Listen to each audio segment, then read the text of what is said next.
Today's daily recap for Beyond the Gates BTG is for Monday, March the 10th, 2025. Well, we knew it. Poor Danny got arrested.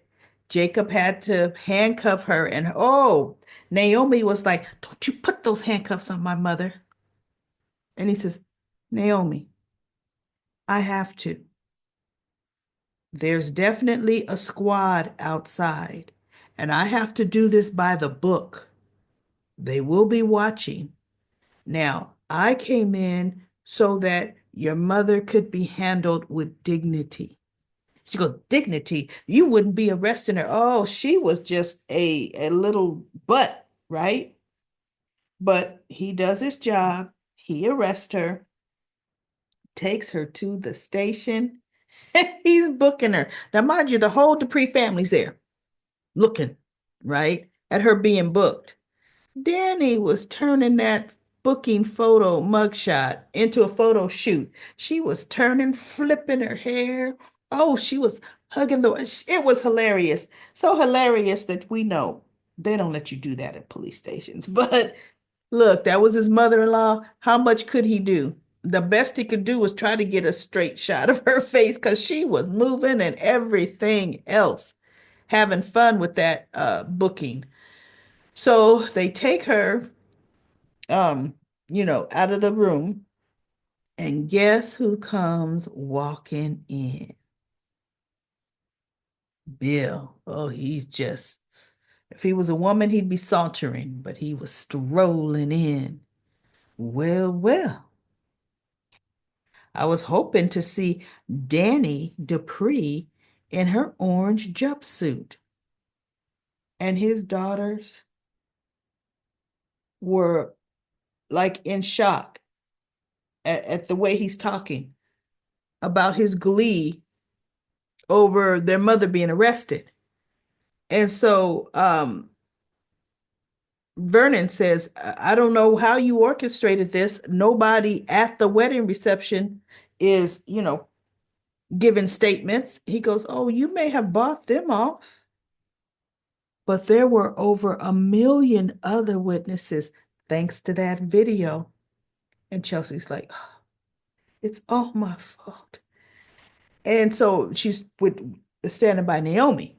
And Bill walks over to her. "No, don't you take responsibility or feel you're responsible for your mother's action. She's the one that broke the law and brought a gun." And he just going on and on. Your video is help bringing a criminal to justice. Oh, and it was just like, oh my goodness, what makes him think that that's even okay? It just shows the pettiness. And oh, hot-headed Martin goes jumping up. "Don't you come in here disrespecting my aunt this way," and blah blah blah. And Bill is looking down because Bill's the tallest man on the show, right? He's looking down at Martin and he goes, "You want to take a swing at me? Go ahead." Because see, it'll be two Duprees being booked tonight. Go ahead, Martin. We all know you love assault, to something of that nature. And Martin looked at him, and Vernon looked, right? Uh-huh. So no, all this pretending I'm having bad dreams, I don't know what my dreams are about. Martin knows. First, I thought Martin blocked it out of his mind, but no, Martin knows. Because when Bill said that, Martin looked, and his grandfather got in between him and said, "Come on, Martin, come on. No." Um, or was it Smitty? Smitty tried to get in between and he brushed him off, but Vernon had to be the calming voice. Or Smitty did kind of push him away. That's what happened. Smitty got in the middle, pushed him away, and said, "Do not give him the satisfaction." And by the way, there's a photographer from, some news outlet outside on the bench. And Vernon looked, I mean, not Vernon, goodness, what the heck is Martin looked, right?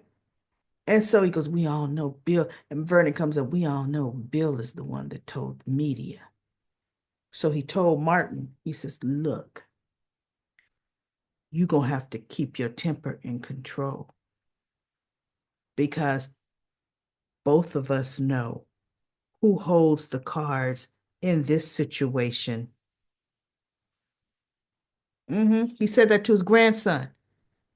And Martin just looked at his grandfather. I'm like, yeah, Martin.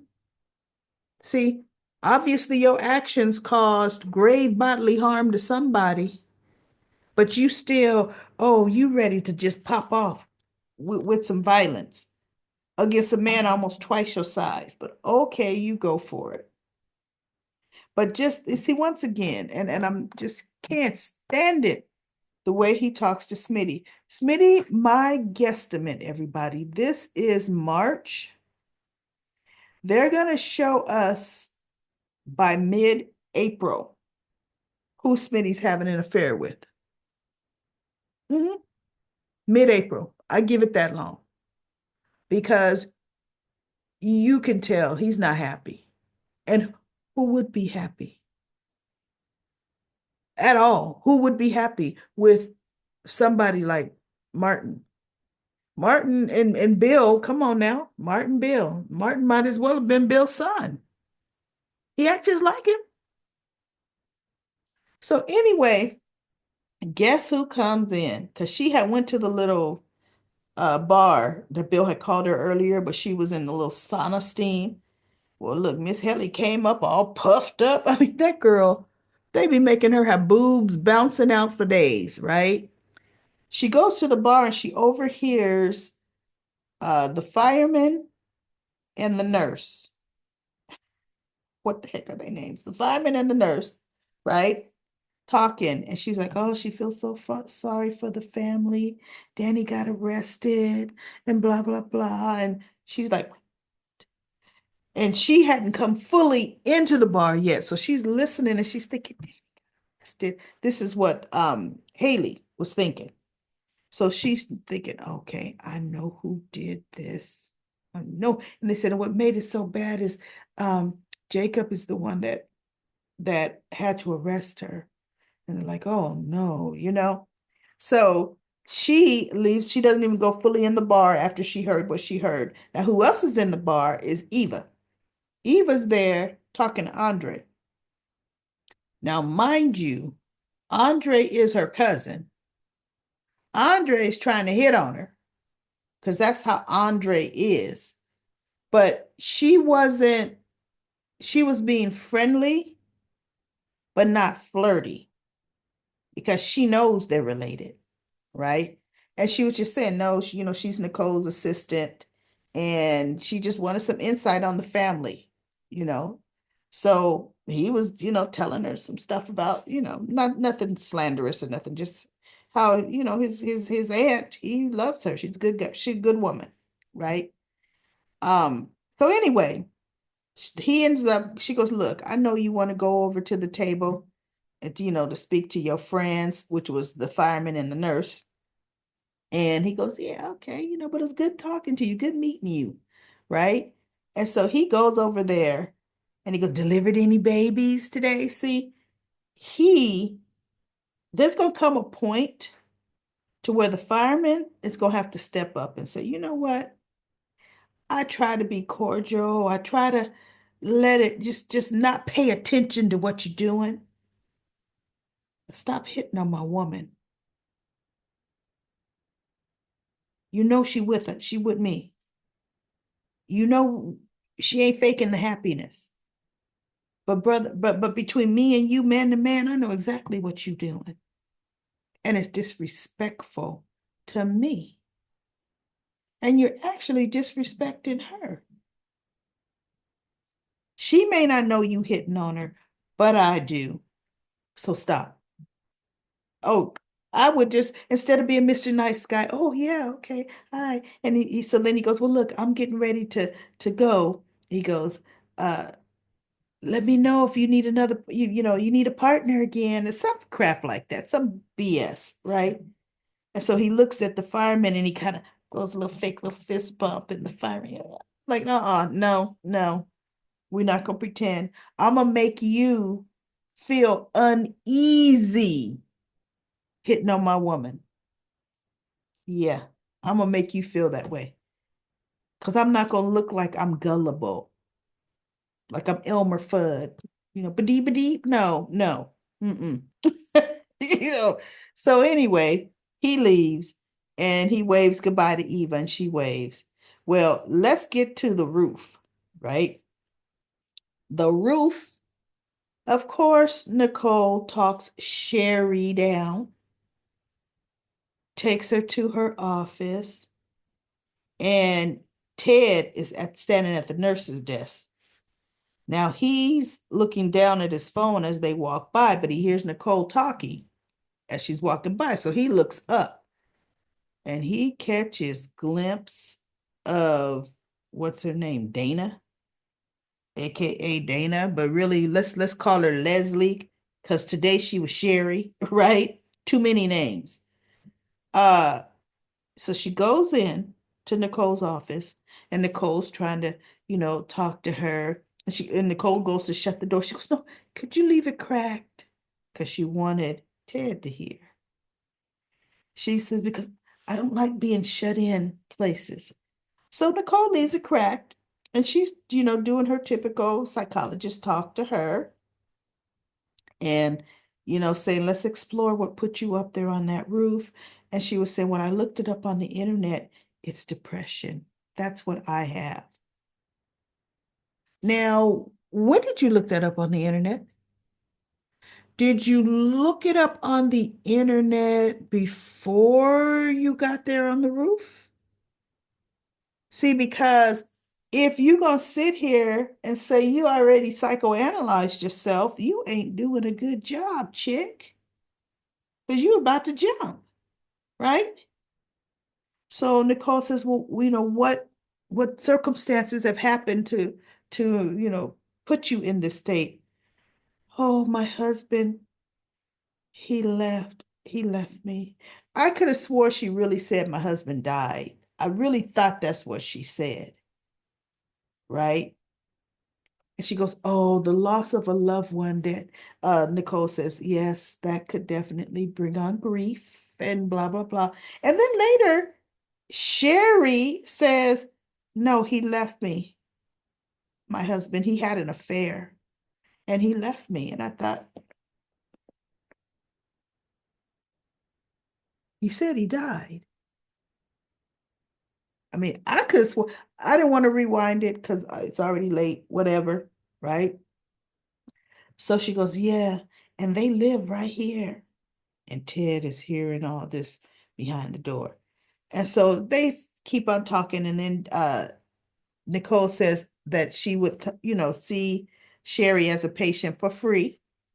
And she goes, "No, I think if I couldn't see you because it would remind me of what happened here, what I was about to do that was clearly a mistake." So Nicole pulls this paper, with the list. She goes, this is a whole list of, psychologists that I respect. I personally know them that I could recommend for you. So she goes, "Oh, thank you. I believe, it was destiny that, you met me up on that roof." And she took Nicole's card. And see, my whole thing would have been, how did you know my name to ask for me? Really? And as Sherry is getting ready to walk out the door, she walks out. She says, "Yeah, she's going to call one of the other psychologists." I thought, well, that ain't how that happens. Anytime you try to commit suicide, especially if you in a hospital, because they don't have far to take you, they are taking you to the psych ward and they're going to do I think what's it called, a 5150 hold, or is it 72-hour hold? I used to work at a hospital, but oh my God, that was like 20 years ago now. Um, I'm kind of thinking it's 5150. They're going to put you on a psychiatric hold to evaluate you, to see if you're still a danger to yourself. They're not going to let you saunter out like that. Because see, she can leave there and go run out in front of oncoming traffic. Suicidal, right? And I thought, well, that okay, is that how they do it in whatever hospital she at? So Ted walks up to her. What the hell you think you doing? Oh, oh, and I said, oh, he could get mad, right? And so she looks at him and she says something to him. And then the next scene, they're in a hallway. She's on a gurney and she all leaning back and all. I mean, mind you, this is in public. And just leaning, yeah, I'm here. And he said, I paid you to go away. A lot of money to go away. What are you doing here? And what were you trying to do with my wife? And she said, oh, yeah, you thought that you could just, make me disappear. And so he says, what do you want? She said, a lot. I mean, she was just all coy and cocky with him. And he says, okay, you tell me, how much? How much to make you stay gone? Now, see, he does not know about Eva. He don't know about Eva at all. So she said something to him and he walked away. She goes, I'll think about it. I'll let you know. But oh, I'm here. I ain't going nowhere. So whatever. And I said, yeah, he left her because she was crazy. Because see, she didn't just get crazy. She been crazy, right?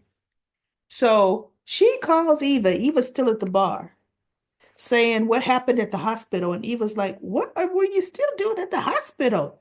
I was up on the roof. I met Nicole too, you know, back in my acting days. She goes, I had to do my, what does she call her? Sherry Carter. And I thought, oh, are they doing a little play on words? Sheila Carter, right? I had to do my Sherry Carter, my alter ego. Crazy, right? So she goes, no, you didn't. No, you're gonna mess up everything. And so she's still talking, and Leslie's talking crazy. She really is. Yeah, and this, that, and the other. And I got all the power. And I saw Ted too. And that's one thing he saw, is he saw I had all the power. And I thought, really? And she says, and I wait till he finds out about you. Wait, what? Wait till he finds out about Eva. Now, when you all were talking last week and you were at the hospital when you said he act like he didn't even know you. See, I knew he did not see Leslie. He was looking at his phone when he walked off the elevator or something in his hand and says he looked right past you like he didn't even know who you were. Treated you that way like you're nothing. And she's egging Ava on. Well, from today's conversation, even though Ava, you ain't stupid, you've had a couple of conversations with the man. He clearly don't know who you are. Clearly. Now, I would wonder, did he even know she was pregnant? Pay Leslie to go away don't mean he knew she was pregnant. Leslie is full of lies. We're going to end up getting the whole story behind this, but I think they're going to drag it out a bit before we truly get the whole story. But it's going to turn out that he didn't know nothing about Eva. And guess what? Soon as you do know about Eva, Ted, you better use that hospital lab and get a DNA test. Because with a woman like Leslie, ain't no telling that that's your child. You don't know. You don't know at all. So, anyway, let me see. I think that's all that happened. Oh, at the end, this is where I had to shake my head. Danny was talking to her mother. saying, Mom, I was through with Bill, and I was through with Bill. I told Haley that. Haley knew it. She goes, but then Bill, he came, he did this. He orchestrated this whole thing to get my attention. Bill did it to get my attention. And then he couldn't go through with it. And, he dropped the charges. And Anita said, let me tell you something, Danny. Bill did not drop those charges. Haley said she would leave him if he didn't drop the charges. Bill was coming to gloat. No, Bill, I think, but Haley couldn't have talked him into that. Can't nobody get Bill Hamilton to do anything he don't want to do. Bill just wanted to get my attention. So I think this is an olive branch. I think he wants the door open. And Anita says, wait, what? She goes, I still love that man, and I would take him back in a heartbeat. Soon as Danny said that, I was just like, you gotta be kidding me. You are that delusional with no self-esteem and no self-respect, because this man had you arrested in handcuffs and drugged down to a police station, and you're saying, I would take him back because I still love that scamster. Come on now. That's how we do. So, of course, Naomi makes Jacob sleep on the couch. She's being really ridiculous. And it's like her grandmother told her, Naomi, Jacob's a good cop. He is. And we need good cops in this family. She says, and you knew who Jacob was when you married him. She did. Anita just told her point blank, right? He's a cop. So anyway, everybody, that's it. That is it. Let's see. Let me go to comment corner, comment corner. We have Jean says, I think Daddy needs to be locked up. Like she can do everything and nothing happens to her. Just Kay says, there was no other cop that could arrest Danny. To have your father-in-law called to have your mother-in-law arrested is messed up. I feel sorry for Naomi. So since we have more information, it looks like Ted knows Crazy Dana, aka Leslie, aka Sherry. The question is, did he meet Dana before or after meeting Nicole? Before. Before. There could be a twist where Dana was obsessed with Ted because he was overly nice, and she thinks this is the way of expressing his love for her.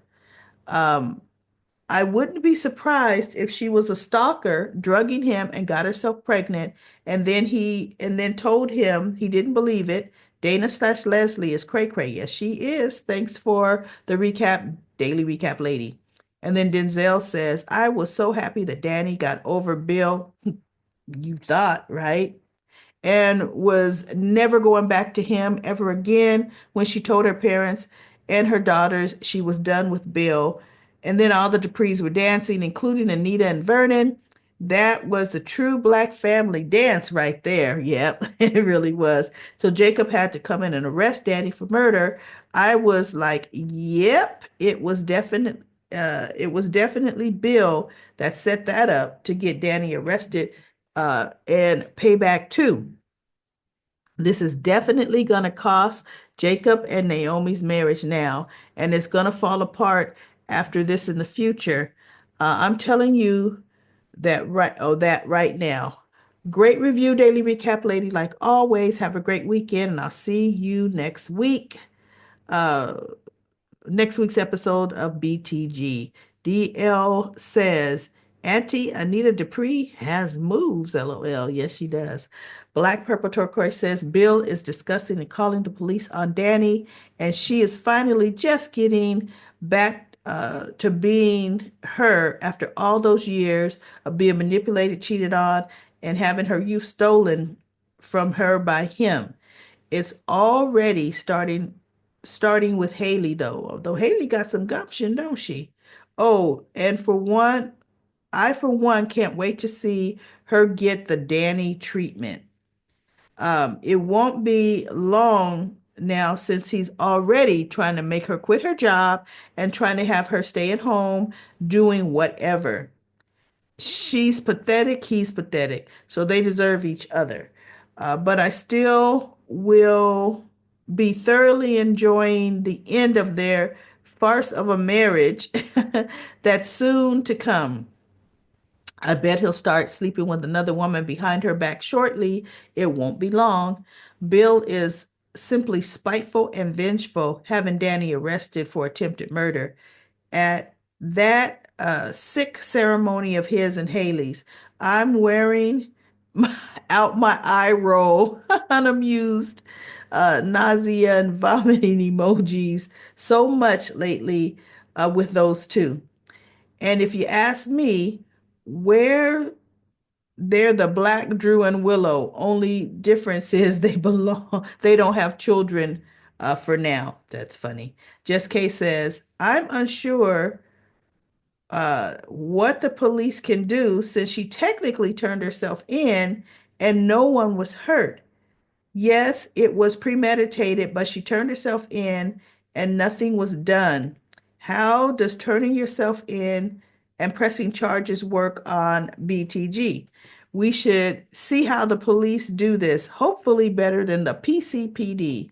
Look, the PCPD, the GCPD, and well, look, Bold and the Beautiful is LAPD because they're in LA. But anyway, none of them police departments on soap operas can solve a doggone thing. So anyway, everybody, that is it. That's it for Comment Corner for Beyond the Gates. I'll be back tomorrow for another daily recap.